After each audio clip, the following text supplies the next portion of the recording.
I have always wanted to visit this place, the African Safari Wildlife Park in Port Clinton, where you can get up close to animals that you would never expect to see here in Ohio.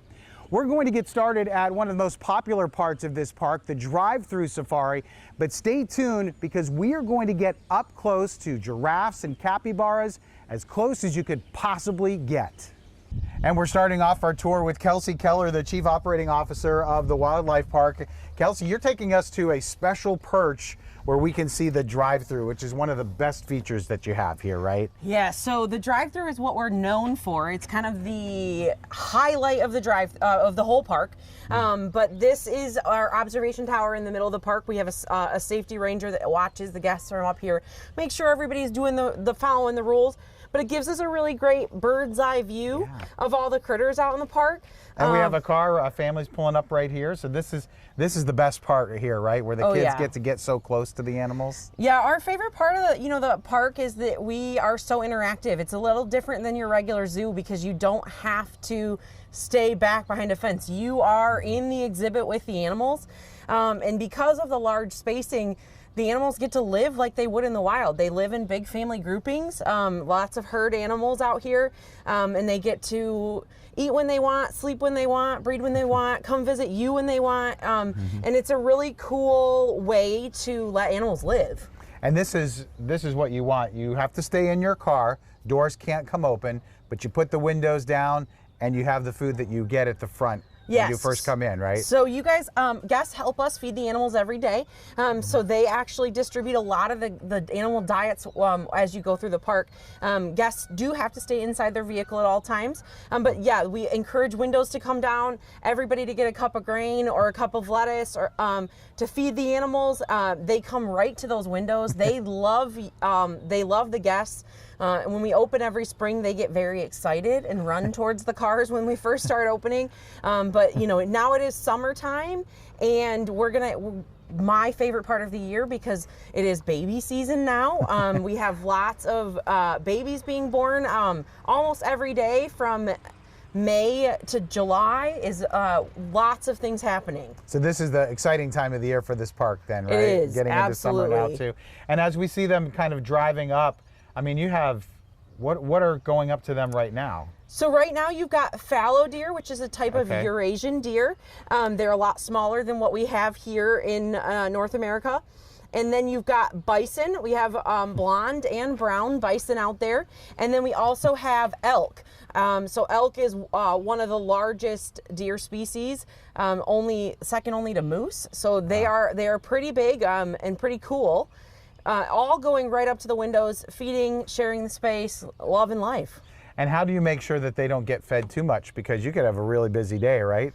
Yeah, so we actually measure out. This is a surprise to most people, but we actually measure out based on how many cars come through, exactly how much food is going out to the animals. And then at the end of the day, we give them the rest. So whatever the difference is, our zookeepers are doing math at the end of the day. They're using those degrees of theirs to calculate what is left for the critters and how much more food we have to give out. When we're really, really busy, we also have some lower calorie snacks that we rotate in there so that we make sure we keep everybody on the straight and narrow, and our veterinary team is very adamant about that. So for anyone who's concerned, they're going to get too much to eat, you have zookeepers that are making sure of all of those things. Okay. Our zookeeping team is actually out here monitoring the animals every day. There's 2 or 3 inspections daily by zookeepers, plus our ranger team is out here watching animals. They're doing a lot of behind the scenes work, making sure everybody stays healthy. Right. And how many animals do you have? You said you have almost 1,000, right? Yes, so the park has about 960 animals right now. Soon to be more, because we got babies on the way, which is my favorite part. But we have a lot of mouths to feed, but lots of cool things to do with them out here. What kind of babies do you have about to be born, or have some of them already been born? We've already had some born. We have my numbers aren't going to be perfect because I can't, it changes every day, but we do have bison that have already been born, at least 3 of them. And then we have alpaca and llama babies, which are called cria. They have their own kind of special name for alpacas. We are expecting some elk babies, expecting deer babies. We're expecting some African Watusi cattle babies. So it's a busy time right now. It is a busy time right now. Yeah, we're super excited about that. And it, you know, letting the animals breed and be herds and grow is like one of our favorite things. It's so easy to spot even more animals to observe and learn about here. You said these are Watusi cattle? Yes, they're African Watusi cattle. And they come right up to the cars and... Oh yeah, they come right up to the cars and they can maneuver those horns in between gates, around cars. It's incredible. It's like they have a sense of how long they are. And here's is this an alpaca down here? This is an alpaca down here, checking them out. And this is exactly what the great experience is every day, where kids and families get to hand out the food, right? Yes, absolutely. That's the best part. You know, kids get to experience animals, you know, and sitting on mom's lap, we highly encourage because it allows them to do it safely and check out the animals in a safe way. And do you think that some of them, like maybe this one, they stake out areas where, hey, I might be the only animal here, I'm going to get my share of food, right? They do know. They kind of know where they, and they have sort of social relationships as well. So there's 2 alpaca kind of off on the distance there. Those 2 are sort of frenemies, if you had a good name for them. 2 are? Yeah. They both are, you know, they're 2 of our males, and they're always in competition for the prettiest girl. So that's why they have a little bit of a rivalry going on. Yeah, they have a little rivalry going on. But we get to know the animals. We get that's Fozzie and Panda. Panda has kind of a panda-like face. So some of the guys, I do recognize them because they are kind of distinct, and behaviorally they are distinct. And you always do have zookeepers like keeping an eye out, not only for the interactions with the patrons that come through, but the animals themselves. Yes, and how they're absolutely. interacting. Oh, absolutely. Zookeepers. There's a zookeeper that is assigned to the drive-thru every single day. So they're out here the majority of their shift, taking care of food, water, hay, anything like that. And then they're also helping, you know, monitor animal health.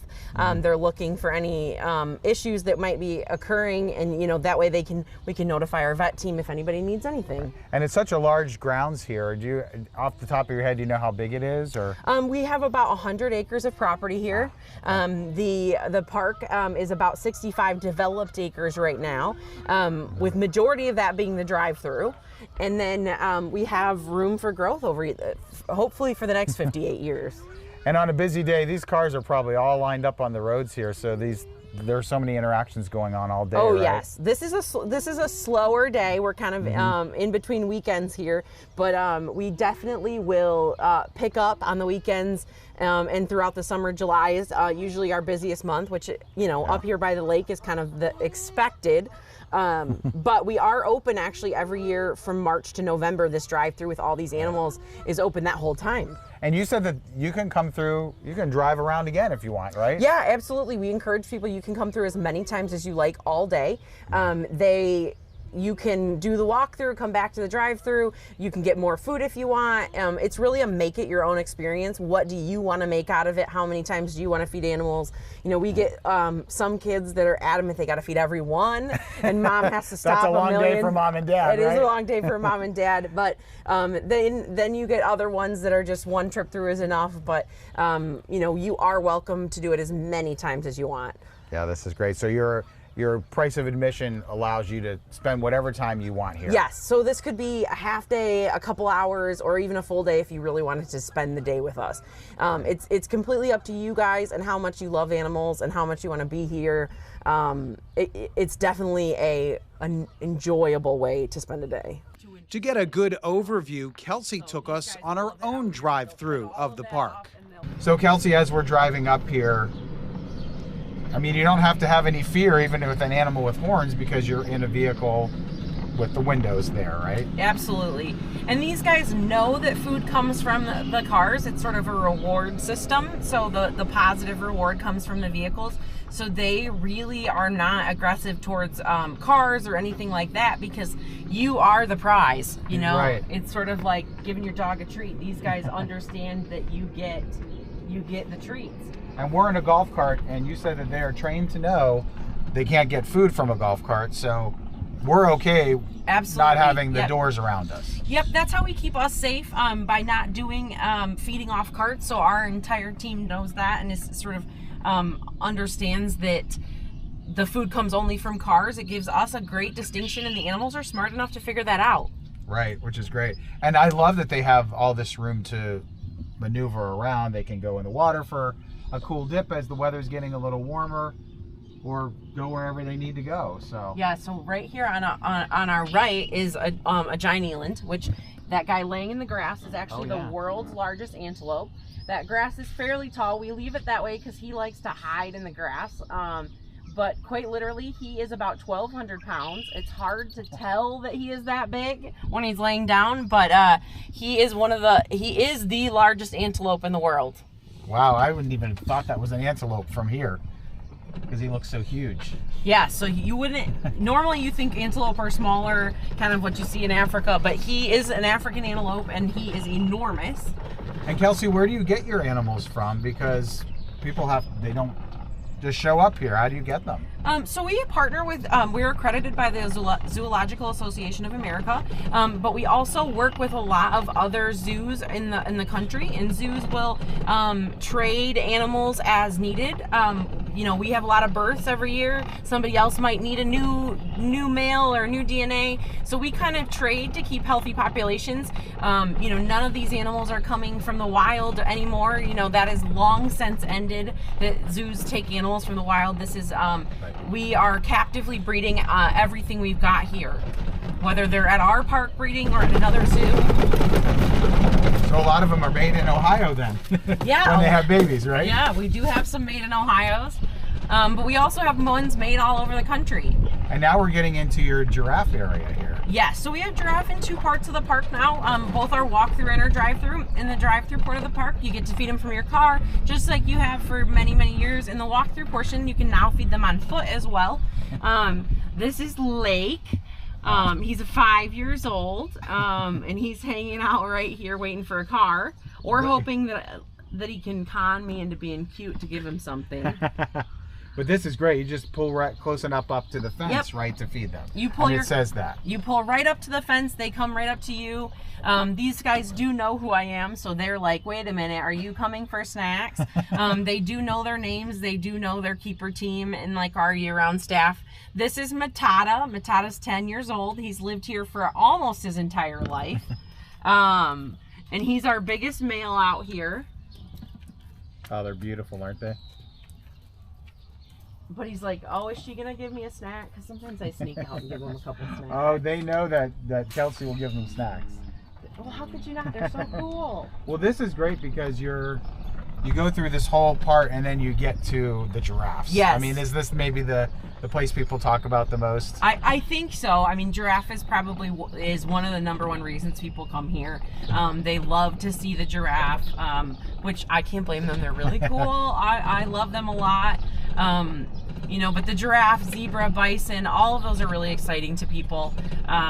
You know, being able to get this close to them is not not a typical zoo experience. And you're doing it in northern Ohio of all places, yeah, right? Absolutely. It's kind of funny.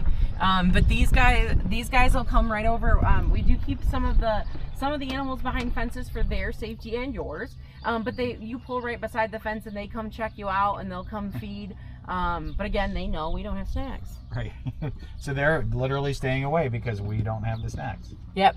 So it's just a secret of the park that's how we hear a lot, why can't I go through on a golf cart? Well, you won't have very much fun. Right, because they're not going to come up to you. Now, if you run out of food on your way, just come on back through. Yeah, right, absolutely. You can get more. We do sell more food right before the giraffe because we know that everybody needs to get those giraffe feedings in.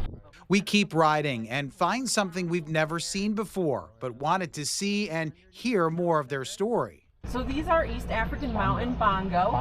They are the 3rd largest antelope in the world. This is Hope. Hope has kind of a special place in our zookeepers' hearts because Hope needed a little extra help when she was born, and we we raised her, not mom, because Hope had some health issues right off the jump, and so she actually grew up with zookeepers and myself bottle feeding her and getting her up and around. But now she is 2 years old. I think she thinks she's a person. And knowing where she was when you were bottle feeding her and seeing her now, what kind of feeling is that? Oh, I mean, her name is Hope for a reason, because she gave us a lot of hope in this situation. You know, when animals, we like to let mom raise them because mom's milk is best. It's just like in people. But when you get to that success of getting somebody healthy again, it's magical. And that's like why we do what we do. And she is like, she's dying. Here, come say hi. She wants something, right? She wants some love. Yes, you want some love. And it's hard to believe she's 2 years old. She's so big, right? Yeah, she's huge. And actually, we had 2 babies last year. So you're looking at right here in the front is one of last year's babies. The other one is actually in the walk-through portion of our park because he is about a year old now. And boys can't stay with mom forever. But hopefully we'll see some more babies. We're fingers crossed. We're trying, and you know, they are kind of a vulnerable species, and so we're really excited to be able to help the population here in the United States, but also with some you know, conservation efforts with research and things like that. And conservation's a big part of what you guys do. It's not just the experiences. No, it's not. You know, we spend a lot of our time talking to guests in our encounters and our experiences about how they can help animals in the wild and about animals, you know, safety and health in general. But then also we have lots of ways that we support conservation financially as well. Like we do round up for conservation in the gift shop. So if you're here and you buy something, you can round up your change and it'll go to local and global wildlife conservation as well. And you're teaching kids too. And you never know if you're going to inspire a career or ways that they want to help with conservation, right? Yeah, absolutely. I mean, I definitely think, you know, I was the kid that went to the zoo and wanted to work at the zoo when I got older. So it's definitely super easy to see the magic in the eyes of the kids who love animals. And this could be where it all got started. Yeah. For some of them. That's awesome. It's funny, over the years we've had, we're gonna go out to our giraffe barn, but so you can see a little sneak peek of what it's like to live for a giraffe in Ohio. But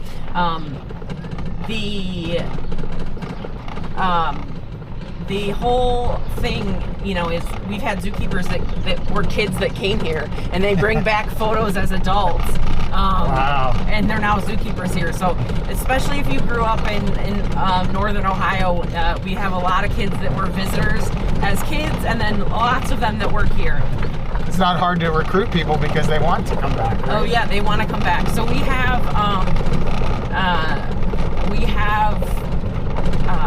21 year-round employees that work here full-time year-round, but we also bring on 50 seasonal employees as well.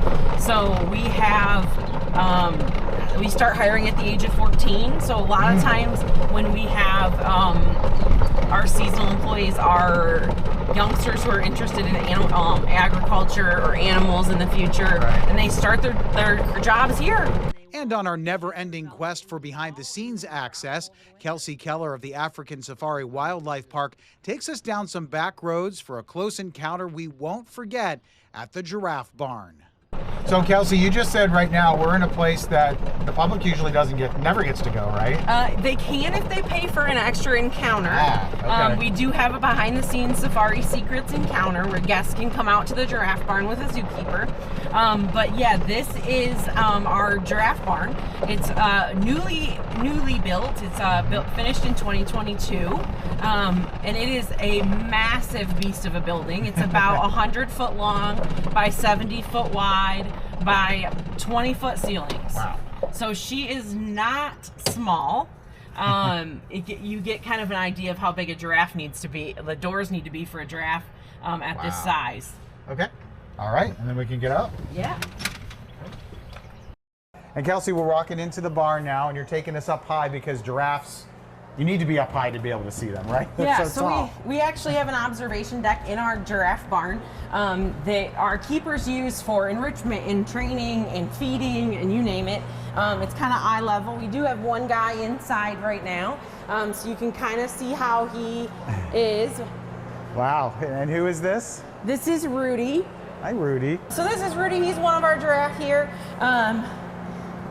But all of the giraffe come inside here every night.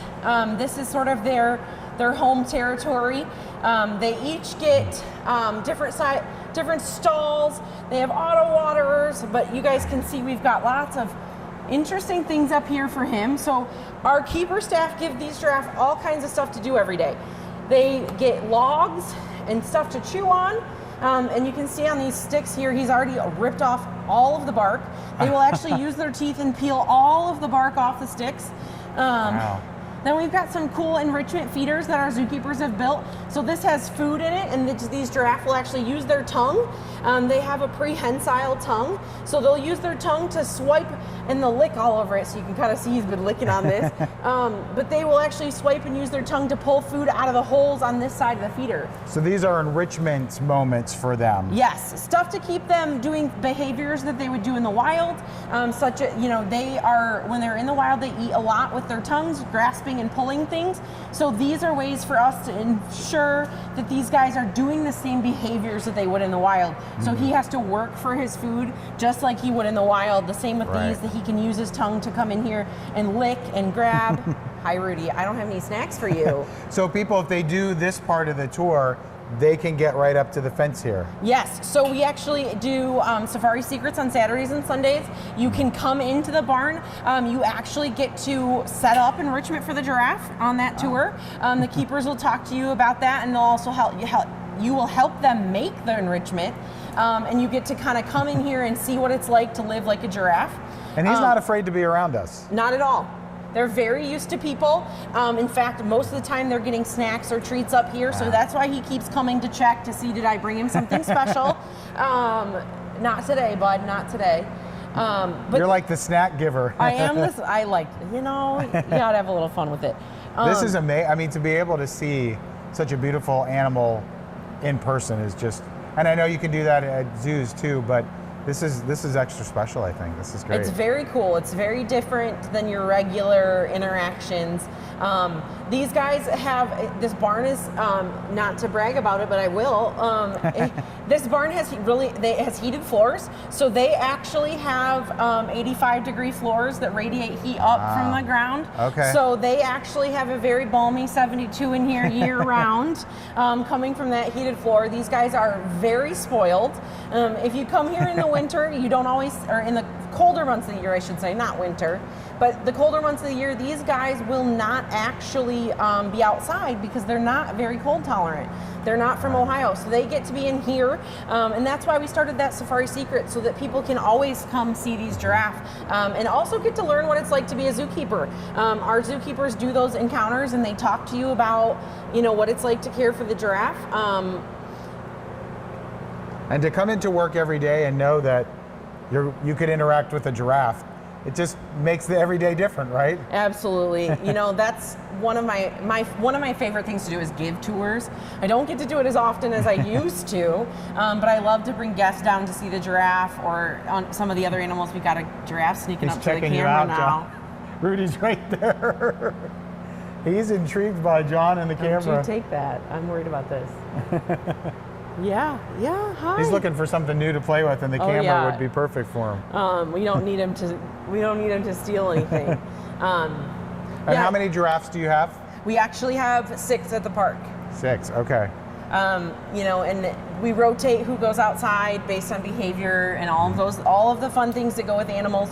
Just like children, they have all their own personalities and their own traits. So we have to kind of work with that a little bit based on who's going to do what today. So Rudy's got an indoor day, but we have, 4 that go out in the drive-thru and 2 that will go out in the walk-through portion of the park. So we have more of them to see as well. Do you know how tall he is? He is actually about 16 foot tall. 16 feet. So wow. this deck is about 10 foot in the air. and then the railing is 4. Okay. And he can fully put his head up and over that. So the funny thing about giraffe is they're kind of hard to measure, because giraffe, they will, their neck is normally at a posture like this, kind of at an angle. At an angle, okay, Yep, and then... but they can go like this. So this is not comfortable. It'd be like you walking around like this all day. Right. Not comfortable. This is their comfortable posture. So Yeah. it's very hard to say exactly how tall they are. We typically measure at their comfortable posture. Okay. Not their stretched posture. And you can see you have some measurements on that wall with Yeah, the numbers there. That's kind of how we kind of estimate the measurements for these guys. But they can reach far higher than that normal comfortable posture. It's just, do they want to? Do they want to? You know, giraffe, their tongue is about 1 inch for every inch of height that they have in their body. So if it's a 15-foot giraffe, their tongue is actually 15 inches, and they can stretch that 15 inches out. Wow. So they can be. Oh, are we going to model? Are we going to model? He's showing off now, right? He's showing us that he can be taller. He heard you talking about the length, and he wants to show how tall he is. He's adorable, though, isn't he? He is, and he's kind of a ham. He knows what he's trying to get more attention from us. You're right. So this is one of the places where I was thinking about winter. Some of the animals obviously thrive in colder conditions, but many of them cannot be. Yes. You have to have winter enclosures for them, right? Yes. So this is one of like 6 buildings we actually have on the property. Of varying sizes. This is the biggest one, that house the animals all winter long. So like I said, this building is 72 degrees roughly year round. We have a boiler system that keeps this barn nice and warm, and then there's exhaust vents that kind of help run and circulate the air in here as well. But these guys are extra spoiled in the winter. They have a team of 3 zookeepers that work down here every day with them. They get extra enrichment, extra snacks, you name it. They get lots of stuff. And we also now do winter encounters where you can come out here during the winter months and come in the barn and hang out with these guys too, which is kind of neat. Because they need that interaction too. They in a do. Way, don't they? They do. They miss that interaction from the public. The guests are a highlight for them and a huge enriching factor in their lives. So we try to emulate that and add to it as much as we can. You know, we do lots of extra things for them, like playing music and just to get them some different sensory stuff in here. But they're highly monitored while they're in here. We actually have a camera system in this building as well, that our zookeepers can watch in their offices and on our cell phones. Right. So these guys are very well cared for all winter. But yeah, they do have to stay inside a lot. Right. Unfortunately, and in I Ohio. forgot to ask you, what's in the food? I know the food you give in the drive-thru is a little different from the walk-thru, but what are people giving them? Because there's all different kinds of animals. So we have, the drive-thru is a majority ruminants in the drive-thru. So ruminants are things that are in the same family as cows. So they have kind of a 4-chambered stomach, and those animals all can eat very similar things. So we have a grain that is made for us specifically. It's our own formulation that we have through a local feed mill, and they make it for us specifically. And that is what every car gets 1 complimentary cup of grain on us. Additional is for purchase. And then we also offer produce. That produce will rotate based on our veterinary recommendations. Typically, right now, you're going to see romaine lettuce or kale going out in the drive-thru. And those are in specific quantities that we measure. But those animals, that's kind of a special treat, something that we don't give them as a normal. It only comes from cars. So that romaine lettuce kind of is like the extra incentive. It's like giving a dog an extra cookie or a biscuit. To come up to the cars. To come up to the car, yeah. So that lettuce is kind of our, extra special treat. And only guests get to give it. We don't do it. Our team does not give out lettuce ever. And you can't bring your own food. No, you cannot bring your own. Because of our licensing with the United States Department of Agriculture, we have to know the origin of all the animal food. And that is just to monitor for health issues. So if something were to arise from the food, we know exactly who we bought it from, where it came from, and the origin story of that. And Kelsey, now we're in the commissary. So for all the folks who wonder where all the food comes from, this is where it begins, right? Yeah, so this is where all the specialized animal diets come from. So a lot of the animals in our park eat specialized diets for them. They're made for zoos by exotic nutritionists. So our keepers have already prepped a few for the day, but let me see if I can find something exciting to look at. So let's see. So these are gibbon biscuits. So our gibbons are a type of primate here. They actually get soaked biscuits. I said, can I try it? I meant, can I just hold it? Oh, you can try it. I don't want to try it. That's all right. You can try it. These are for primates. So, you know, one of the things that our keepers will tell you is that most of the diets they've tried over the years because they're curious. Right. But these ones, they sort of, to me, smell kind of like a bad granola bar. But they get biscuits, but they also get a whole bowl of snacks and produce, you know, that they divvy up throughout the day. So like our gibbons are one of a lesser ape, so they've got a nice little salad going on here. Okay. But each of the animals has a very specific diet that's measured and weighed out every day. Our keeper staff will, obviously it's labeled and everything for them. We kind of keep them. Yeah, it has the date on it. Yeah, keep them nice and fresh. You know, all of the diets are stored under refrigeration until it's time to go out. But I always find it interesting who gets what and how much. You know, so we have 2 gibbons. You know, this is the giant bowl. We have 5 ring-tailed lemurs. So theirs is the one I think looks the best. Oh, right. They have bananas and grapes and oranges. Like, I think theirs looks the tastiest. And I think that my grocery list is long. Can you imagine having to feed all of the animals here? Yeah, our grocery list is very long. You know, we have keepers do an inventory every week to try to make sure that we stay on top of everything. Right. You know, but this is one of the grossest diets in the park if we want to do gross. Let's show it to us. So this is our ibis, which is a bird of prey meat. Our sacred ibis are carnivores, so this is one of their diets, and it is a gross meat diet, but they love it. It's designed specifically for birds of prey that eat meat in the wild. So the ibis is the bird. Yes. And then this is just like some kind of beef? It's actually a ground carcass of horse, believe it or not.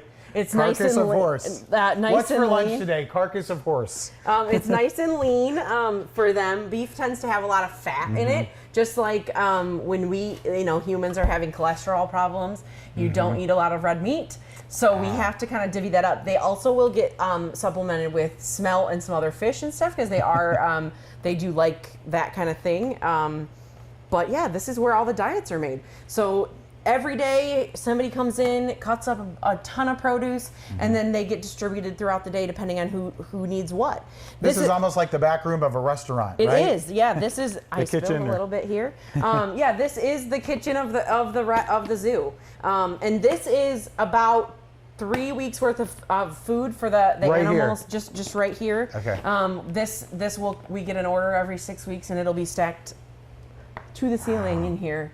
So we're going through it pretty fast. You know, the amount of food that gets distributed, it is a lot. And this does not include the drive-thru food. So all of the food that guests give out, this is only the specialized stuff. So the extra supplemental food that the giraffe get at the end of the day, this would be the diets for our animals in the walk-through portion of our park. You know, anybody that needs extra supplemental food beyond what the guests give them, this is all part of it.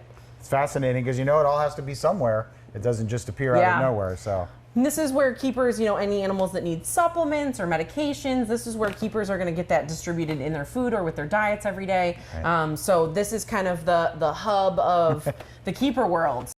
Still to come, you've seen the drive-through safari. How about the walk-up safari, where you can have close interactions with capybaras and other animals? Sometimes you need to get out of the car at African Safari Wildlife Park and stretch your legs a little. A great time to get even closer to some of their many friends and have snacks for them. And now we're going to see another popular part of this wildlife park. This is the walk-through safari. And Kelsey, you're taking us where the capybaras are. Yes, so this is our capybara encounter. Okay. We're going to come on all the way inside, and then we'll get the gate closed behind us. I was going to say, we have to close the gate, right? Yeah, we can't let a capybara out. Our zookeepers will be terribly mad at me. And they have become, I don't know, just like a a fun animal that people, people talk love about now, capybara. right? What is it with the capybara? I don't know. I think that TikTok made them famous. But they are the world's largest rodent. They are really cool. They're one of our favorites. And kids love them too? Oh, kids love capybara. So ages 3 and up can come in and do encounters with cappies. Okay. You can, I recommend that you book ahead of time online, but a lot of times we still have slots available when you get here. We'll see if we can get somebody's attention. They're probably hungry. Oh, they're already eating out of the bowl there. So. Yeah, so we just give the lettuce snack to them during the encounters. We're gonna get some attention here. So over the winter we actually had 2 babies. These are our babies, and then we got mom, dad, and auntie. Oh, they're cute, aren't they? Oh, come on over. Hi, Torta. And this is just an amazing experience that families can have, right? Yeah. Oh, so you're a Rapa. Hi. You remember their names. That's impressive. Yeah, so this is Kif. That is the male. Kif has a scent gland on his nose. Male capybaras have scent glands, and that is kind of how you tell them apart. Here, grumpy girl. That's a good way to differentiate, yeah. Yeah, they don't grow it until they're older. Are you gonna come say hi? So if you're brave enough to sit down in the cappy yard, they will come right up to you just like this. That's give you a couple lettuce leaves. I can try it. Thank you. Yeah, they're gonna like you a lot more with snacks. Right, they're not coming up to me unless I have the the snacks lettuce. are kind of what makes it happen for you. Right. And then do you just let them take it, or do you let them You eat can as you hold it? Until the lettuce leaf is about 6 inches long, and then you can let them have it. Yeah, I don't want to hold on to it too long, right? Yeah, right about now is the let go point. He or she took that one pretty fast, so this is great. And imagine a kid just getting this experience, right? And most of the time they'll let you scratch on them and love on them as well once they figure out you're here for good things. Right. You know, especially our babies, they're very tactile. Our zookeeping staff has been training with these guys since the day they were born to get them used to people. Right. And that's not an easy thing to do, right? Because their instinct is to not trust. Yeah, humans, right? Not at all. This is not their normal. We work with them greatly to get this behavior. And of course they have free choice. You know, we've got one of them over there that is just like, I'm done and I don't want to participate. And that's okay. That's fine. We never make any animals participate. It's their choice completely. If they want to do it. You think you want some more? Pretty hungry. And they have nice sized teeth, so you don't want to hold on too long. Yeah, so they are rodents. So those teeth in the front are ever growing. They're never going to stop growing. Oh, right. You guys, you're just going to try to eat the whole head. So these really have kind of become a sensation, right? In the they last are a number of huge years. sensation. If you know a child under the age of 10, they know what a capybara is, and it's probably their favorite animal. We get adults that like them as well, but these guys are really a huge favorite. But guests get to do this. They get to come and sit down in the cappy yard and feed snacks and give love. These guys, That's great. Come on. And I don't want to call it fur, they almost have it's very coarse, right? Yeah, so the hair is coarse. They are semi-aquatic. So if you look down at their toes, they actually have kind of webbed feet like a duck. That webbing helps them swim, but this hair is designed so that they dry off really quickly. So they'll come out of the water and they will dry really fast. This is similar to what you would see in other aquatic mammals. You guys just took my whole head of lettuce.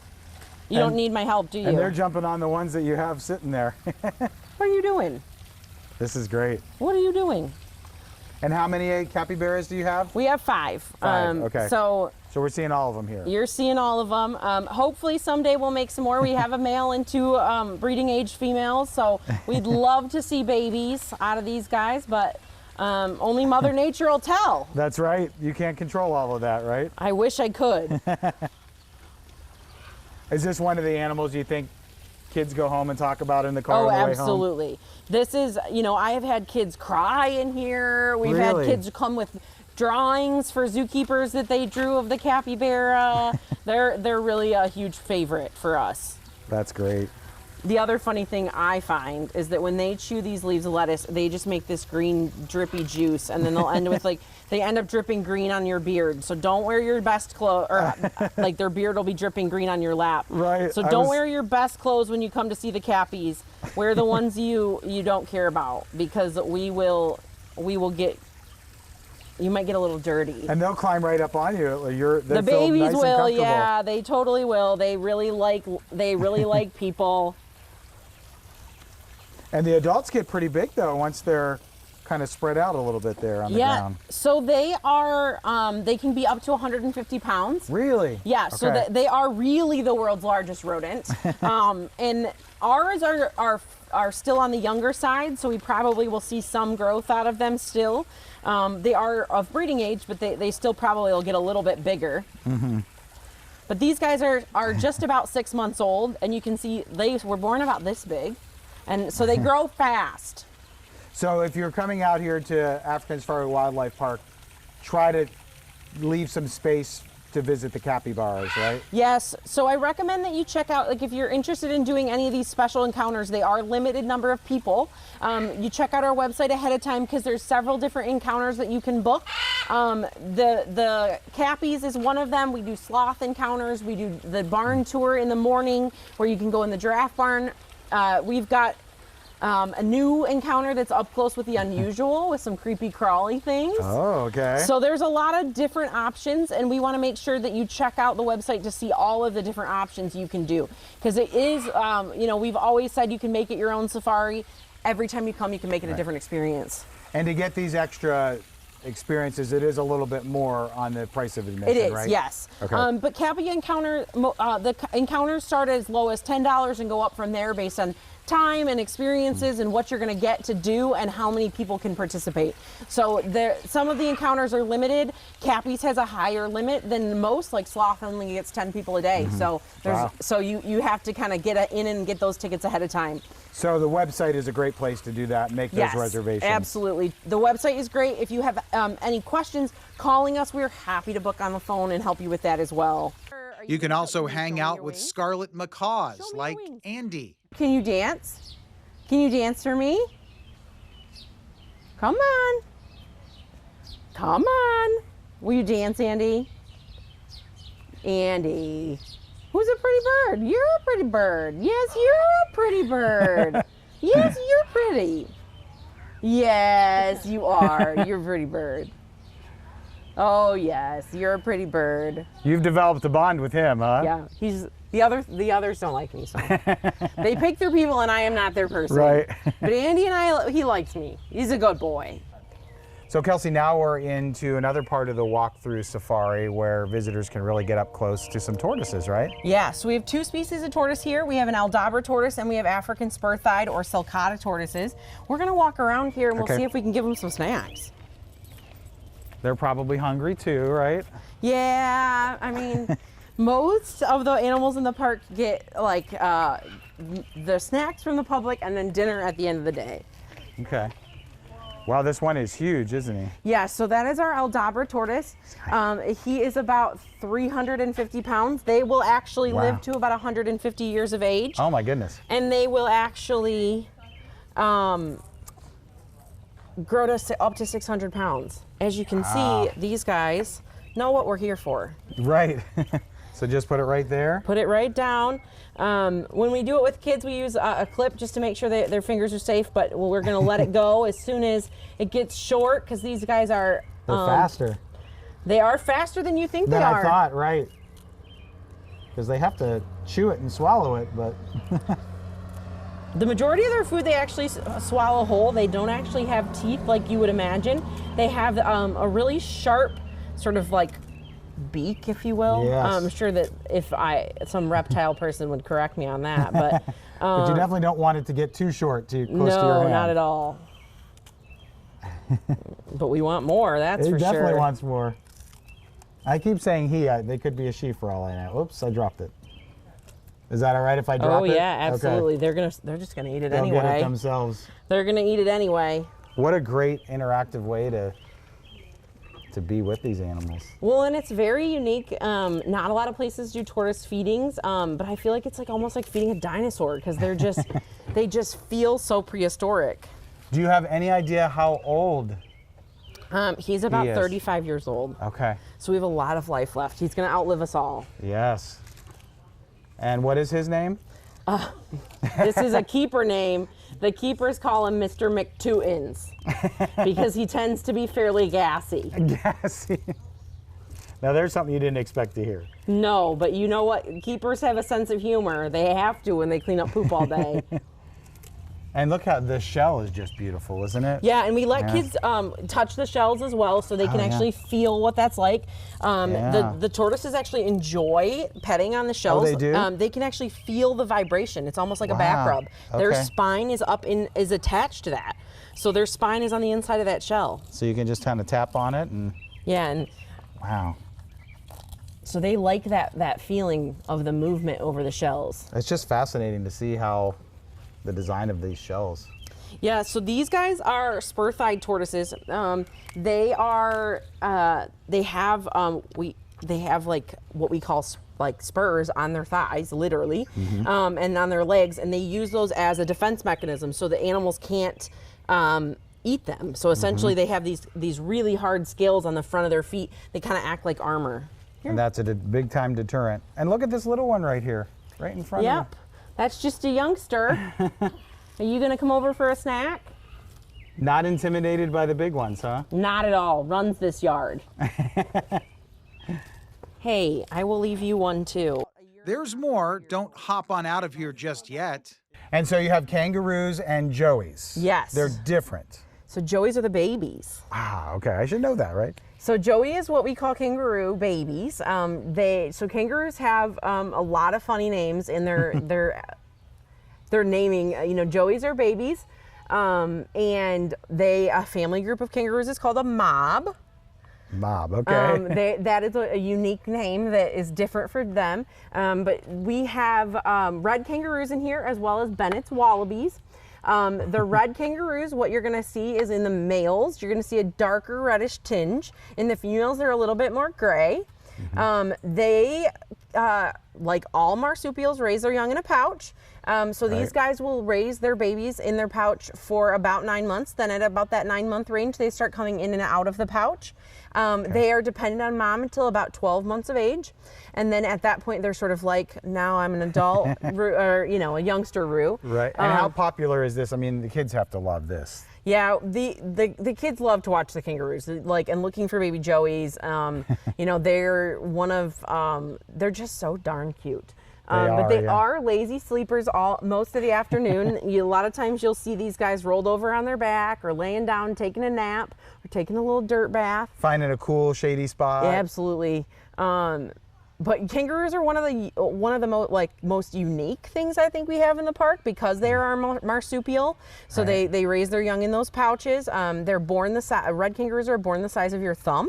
So they are actually born wow, that small? This small. So imagine the size of your thumb. Yeah. And they actually have really developed forearms and no tail. So they kind of look like a jelly bean. And they, when they're birthed out of mom, they actually crawl up her belly and into the pouch on their own. She does not put them there. Really? So they have to have their forearms are really developed right off the bat. They will climb up and then they will permanently attach to one of two udders in mom's pouch, and then they will there's two udders because one produces one type of milk and the other produces a different type of milk. Mom is really fascinating. I had no idea. And mom will actually care for two at a time. So one that lives in the pouch all the time and one that is out of the pouch just nursing still.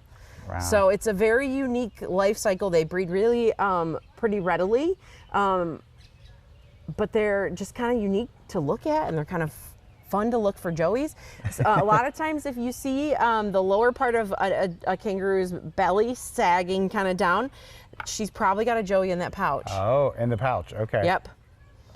So the littlest ones we're seeing here, are those not joeys? They are still, they're joeys, but they're out of the pouch joeys. Okay. We kind of stopped calling them a joey when they're about a year and a half, 2 years old. And like I find this little guy. Yeah, I find it fascinating that they'll be chilling out, and one of them will get up and go, and another one will follow it. So they're very social. Oh right? yeah, super social. And they live in big groups in the wild and in zoos. A lot of times will live in big groups, multi-generational groups. So Kelsey, for those folks who haven't had a chance to come out here yet to African Safari Wildlife Park, or ones who maybe came out one time, didn't get to do some of the behind the scenes things, what would you say to them, especially when we're getting into the nice summer weather now? There's no time like coming out for another visit. You're never going to have the same thing twice. Absolutely going to be different every time. I always recommend that people try out some of the encounters, pick one, do something fun. They're just a different way to experience our animals, you know, and we've been adding new encounters left and right. So just keep up with our Facebook and our Instagram pages for what's new and happening here, because every day there's something different. He said it's not a same visit every single time, so come on out. And you do annual memberships, yes, right? Yes, we do. So you can get memberships in our gift shop for the season or on our website, and we are nice. We do them for any number of people in your family. So you could get a 3-person, a 5-person, 7, whatever you need. You know, we want to make sure that everybody can have the right size for them. And you're hoping this is the biggest year yet, right? I hope so. I hope every year is the biggest year yet. We can see why. This is a great place to come out. Thank you so much, yeah, thank Kelsey you for Keller, coming. for being our tour guide here today. Awesome. Thanks for coming, and we love having you. Yeah, we'll see you here soon, hopefully, right? Okay. He's about 35 years old. He's showing us that he can be taller. Show me your wings. Yeah, I don't want to hold on to it too long, right? So if you want to see all of this and all of these guys in person, come out to the African Safari Wildlife Park. They're on 267 South Lightner Road in Port Clinton, and check their website for hours of operation. I'm Tim Miller. I'll take you somewhere new next time.